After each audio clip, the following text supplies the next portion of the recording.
Look at me, right here. Most of you are living a total lie. You're walking around with a $1,200 phone you don't own, wearing clothes that cost a month's rent, and driving a German-engineered car that the bank, not you, actually owns. You think you're doing okay because your paycheck cleared on Friday and you can afford a round of drinks on Saturday. You're not doing okay. You're a fathead. You're a cardboard cutout of a successful person. And the rain is starting to fall. You are a walking financial disaster. You are one bad Friday away from total insolvency. And I'm here to tell you that Friday is coming. There is a storm brewing in the credit markets that is going to make 2008 look like a walk in the park. This isn't a dip. This isn't a healthy correction that the talking heads on TV are whispering about while they try to protect their own ratings. This is a bone-crushing economic hurricane that is going to wipe out the weak, the lazy, and the over-leveraged. Think about the math of your life. If you lost your job tomorrow, how many weeks until you're evicted? 2, 4. If the answer isn't 2 years, you are in a state of emergency.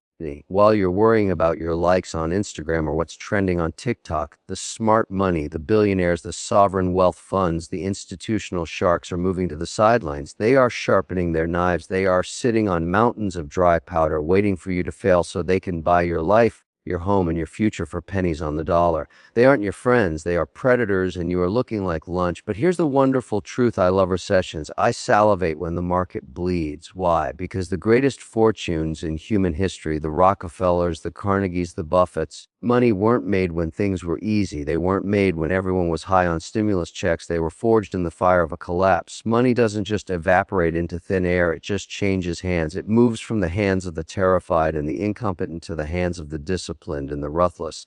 Today, I'm going to make sure it changes into your hands. If you can't handle the cold, hard truth, turn this off now. Go back to your distractions. Go buy another overpriced sneaker. But if you want to win, if you want to own the world while it's on sale, listen very, very closely. Why is this happening? It's simple math, and math is the only truth in the universe. For a decade, we've had free money. Interest rates were at zero. When money is free, people get stupid. They lose their respect for capital. They buy companies that don't make a profit. They invest in growth that's actually just burning cash. And they buy digital art that has no value beyond a line of code. They think the party never ends. But the music has stopped, the lights are on, and there aren't enough chairs for everyone in the room. We are entering a period of the great deleveraging. For years, people use their homes like ATM machines and their credit cards like magic wands. Now, the bill is due. Inflation isn't just a headline, it's a tax on your existence. It's a silent thief that crawls into your wallet every night and steals 10% of your purchasing power. When the cost of eggs, gas, and rent goes up, the consumer eventually snaps. I'm seeing it right now across my portfolio of over 30 private companies. Shipping costs are up 300% from 3 years ago. Labor is tight. The small guy, the one without a balance sheet, is getting squeezed until his pips squeak. You need to look at your life like a business. If you were the CEO of You Incorporated and your company was losing money every month just to keep up appearances, I would fire you on the spot. I would haul you into the boardroom, show you the door, and kick you out of the building without a severance package. A recession is nature's way of clearing out the dead wood. It's a forest fire. It's painful, yes, it's devastating for the unprepared, but it clears the ground for new, stronger growth. My goal today is to make sure you aren't part of the timber that gets burned. We aren't just going to survive. We're going to build a fireproof vault around your capital that no central bank can touch. When the dust settles, I want you to be the one standing over the ashes of your competitors, holding the deeds to their properties. I want you to do something 99% of people are too lazy to do. They'd rather complain on the internet than fix their lives. I call it the financial autopsy. If you want to survive, you have to be the coroner of your own spending. You have to look at the dead body of your bank account and find out what killed it. Go get your bank statements for the last 6 months.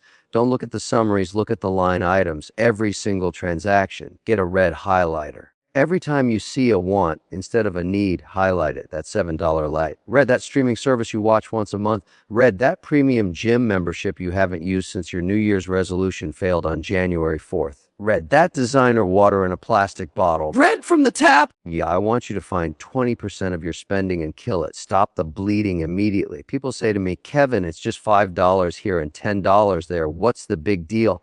It's the compounding of your stupidity. That's the deal. If you took that $200 a month you're wasting on garbage and put it into a dividend, paying ETF during a crash in 20 years, that's a beach house.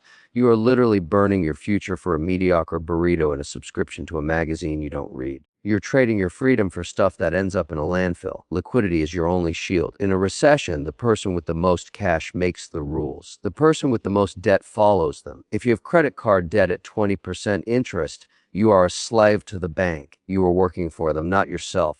Every hour you work is just a donation to a skyscraper in New York. Cut the cards, kill the debt, melt them down if you have to. Build the wall of cash. I want you to have 6 months of life sitting in a high yield account where it is safe, liquid, and ready to be deployed when the blood starts running in the streets. Money, that is your freedom fund. Once that wall is built, you aren't a victim anymore. You're an investor. Now, once you've stopped the bleeding and you've built your wall of cash, we talk about the war chest. I don't gamble. I don't go to Vegas, and I don't buy meme stocks or things with a dog or moon in the name. I leave the gambling to the losers who end up broke and crying on Reddit. I buy companies that pay me to own them. I want a check in my mailbox every 90 days, regardless of what the market is doing. If a stock doesn't pay a dividend, it's just a piece of paper with a hope attached to it. Hope is not a strategy. I think of my dollars as soldiers. I send them out to war every single morning at 9:30 a.m. when the bell rings. I want them to go out, take prisoners, and come home so there are more of them by 4 p.m. That is what a dividend is. It's the prisoner of war that my money captured. If my soldiers aren't bringing back prisoners, I don't want them on the field. I'll fire them and find soldiers who will fight. The wonderful factor screen. I don't care about the story of a stock. I don't care if the CEO is charismatic or wears a cool hoodie. I care about the numbers. One, free cash flow. Is a company actually printing money? Or is it just accounting tricks and pro forma nonsense? If there's no cash, there's no Kevin. 2 payout ratio. This is vital. If they're paying out 90% of their earnings as a dividend, that's a red flag. They're desperate. I want a company that has room to grow the check every single year. A payout ratio of 40 to 60% is the sweet spot. 3, the moat. Can a kid in a garage disrupt this business tomorrow? If the answer is yes, I don't want it. I want businesses with high barriers to entry. I want the essentials: healthcare, energy, and utilities. You'll stop buying a new pair of sneakers before you stop buying your heart medication. You'll stop going to the movies before you stop paying for your electricity. I want to own the things people must have, not the things they want to have. When the market drops 30%, these companies might drop too, but their checks still clear. And I use those checks to buy even more shares while they are on sale. That's how you get rich while the world is ending. You compound your way to greatness. Listen, I'm going to be honest with you. The next 18 to 24 months are going to be hard. They might be the hardest of your life. You're going to see the news anchors crying. You're going to see your friends panicking and selling their 401ks at a loss. You might even see your own portfolio go deep into the red. Most people will use that as an excuse to quit. They'll sell at the bottom because they can't handle the pain of seeing a number go down on a screen. They lack the stomach for wealth. They are emotional wrecks. Don't be most people. Most people are followers. Most people are destined to work for people like me. Money has no soul. It has no feelings. It doesn't care if you're crying, if you're scared, or if you think the system is unfair. The universe doesn't owe you a living. Money only looks for a home where it is treated, well protected, and allowed to grow. Be the master of the cycle, not the victim of it.